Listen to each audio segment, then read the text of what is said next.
Welcome to Lumion 9 Tutorial 9. In this tutorial, we will look at lights, light properties, and light processing effects. To do that, we will use the same scene that we created in a previous tutorial, where we place the house in the scene of the Farnsworth house. In general, you place lights just like any other object. Go to the Lights category, go to Place, and here you have a selection of lights with different properties.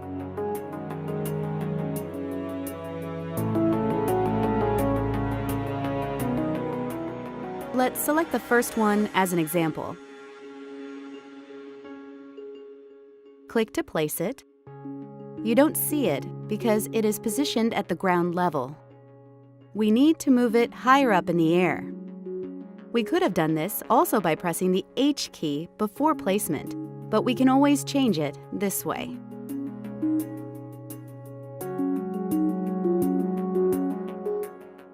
You can see how the light lights up the environment. It can be a bit difficult to place lights as they don't have a 3D object around them. The 3D object of a light needs to be placed separately. This can be done in the CAD software or chosen from the Lumion object library. In this case, the house already had 3 light objects. The trick is to position the light exactly at the right location below the light object. Let's start again and fast speed forward.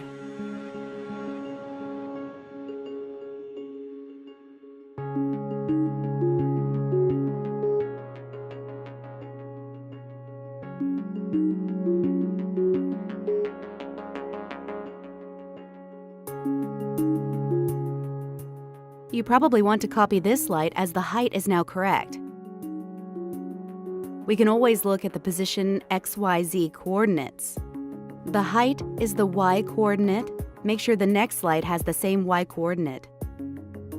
There is an easy way to copy-paste objects that you placed previously. Shift, Alt, and drag the object with the mouse. Here you can see what happens if you press the Alt key. Move your model and leave a copy in its place. We make now a copy and place it at the other light positions. Look around a little bit. Do the same thing for the last one. Shift, Alt, mouse, drag. Move the light to the 3rd position. When you click on the light, a property box appears here where you can set the brightness,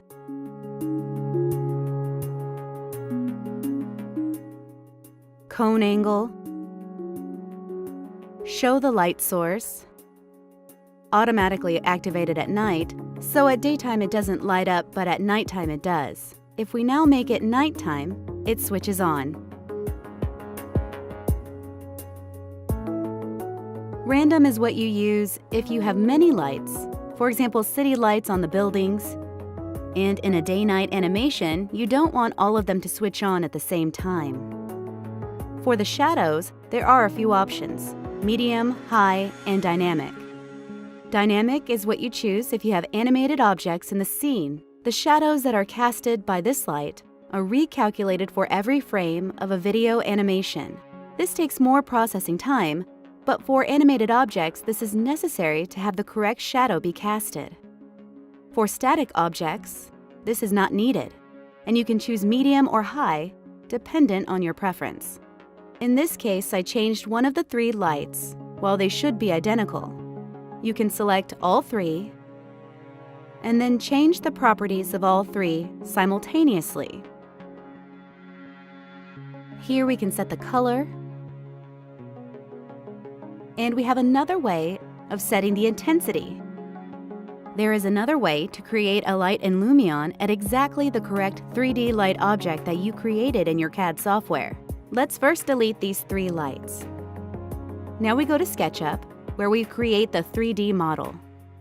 I selected the 3 light bulbs. Now I can export these objects as a separate file. It needs to be a Coolatta file. Now we go back to Lumion. The position of the house is over here. The lights file will need to be placed at exactly the same position. Go to Import, find your file, click on OK.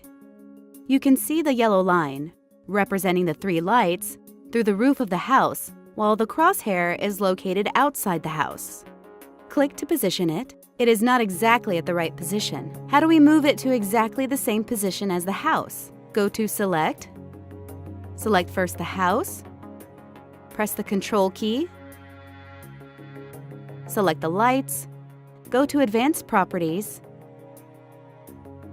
and click on Align Positions. Now they are exactly positioned at the same spot. We could have typed in the coordinates manually as well. Here you can type in coordinates so you can take them over from the house. Now we move back into the house. Click on the lights to select them.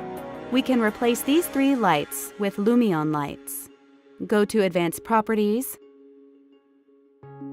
Click on Place Item on Nodes. Go to Lights. Pick the light you like. And as you can see, the 3 lights have replaced the original object. They seem to be rotated incorrectly, however. They are angled 90 degrees to the right. How do we fix this? Go to Rotate, move the pitch 90 degrees. For a precise number, double-click on the slider. Backspace, type in 90, enter. Now the lights are exactly positioned and rotated. In general, it is good practice to place your lights on a different layer, so you can easily switch them on and off. In this case, we can switch them on and off in the property box as well, using night activation. But if you would like to experiment with different lights, you can create a new layer for each different type of light. How do we move them to a different layer? Go to the top, find a layer which is not already used. Check that by switching it on and off. Call the layer Lights 1, for example. Press on this icon, move selection to layer. Now you can switch them on and off by clicking on the layer icon.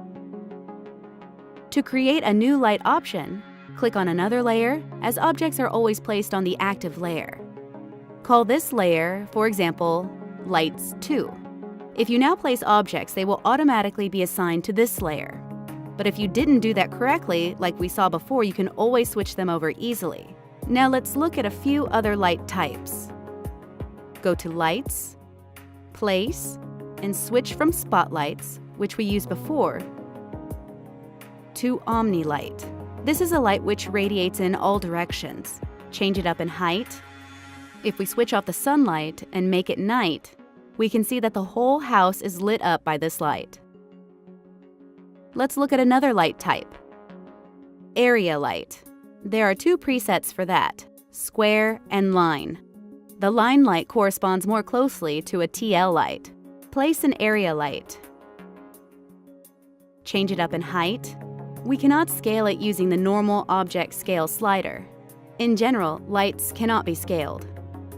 There is another way to still make the area light larger, in the Properties window, with Width and Length.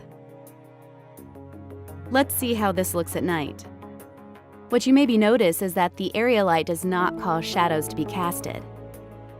Only spotlights cast shadows. Place a TL light, a line light. They offer a quick way to light up, for example, an office environment. But realize you are missing out on the shadows. There is another property here, the fall-off rate. How quickly the light diminishes in intensity on a distance from the light. About shadow casting.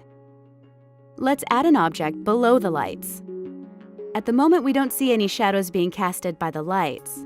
That's because shadow calculations take some processing power. In the renders, shadows will always be processed. In the editor, you can see them by pressing F8. They're not that bright, because a lot of light comes from outside, which is also taken into account for creating shadows. We can make it now very dark, so he sits in a dark room. Pressing F8 now again shows the shadows a bit more clear. Let's make an image. We didn't yet use any of the styles or effects. To show you what they do, there are a few effects related to the lights and shadow processing. The shadow effect improves the quality and control over shadows. You can set the soft shadows and fine detail shadows on or off. Here you have more parameters to tune.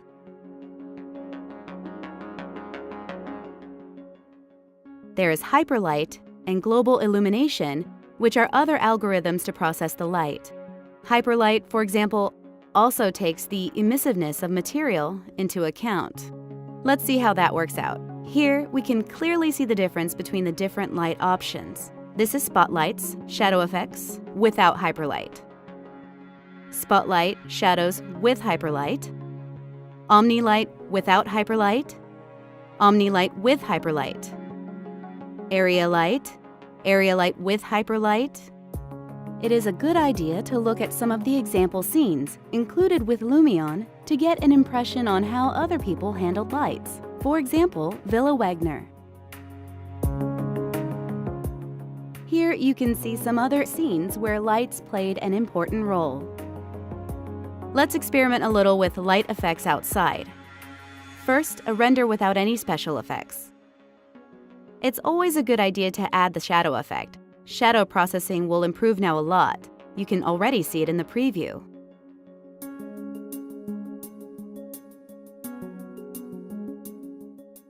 Now let's add another effect, which is useful for outside, skylight. With this, the lighting of the sky and clouds is taken into account. If you use skylight, the clouds will have a quite significant effect on the overall quality and look and feel of the image. Another effect that we can add here is hyperlight. This processes also the light reflected by other surfaces. It takes a bit more processing, but let's see what happens. The difference with hyperlight and without is the area here is processed better because of the reflection of the surfaces over here. You don't have to use it, but it can improve the quality. Inside the house, you also see more lighting up of the ceiling thanks to the hyperlight. Play around with the effects. For example, we can now add a real sky sphere. We can change the position of the sun with this slider to be roughly at the same position as we had before. The sun is a lot lower, so we need to pick a real sky sphere, which has a higher sun position. This one. Let's do some image renderings with this effect. You can see quite a significant difference, not only because the sun is in a different position, but because we use the sky sphere with a lot of clouds. This image looks a bit more dark, which can be corrected again with some color correction effects. Let's look how the style preset works out. For example, realistic. Take away the real skies effect, take away all the changes that we made in the effects. This is the realistic style. Quite a big difference, because in the realistic style, some color corrections were also used. This concludes Lumion 9 Tutorial 9, where we looked at lights, light properties, and light processing effects.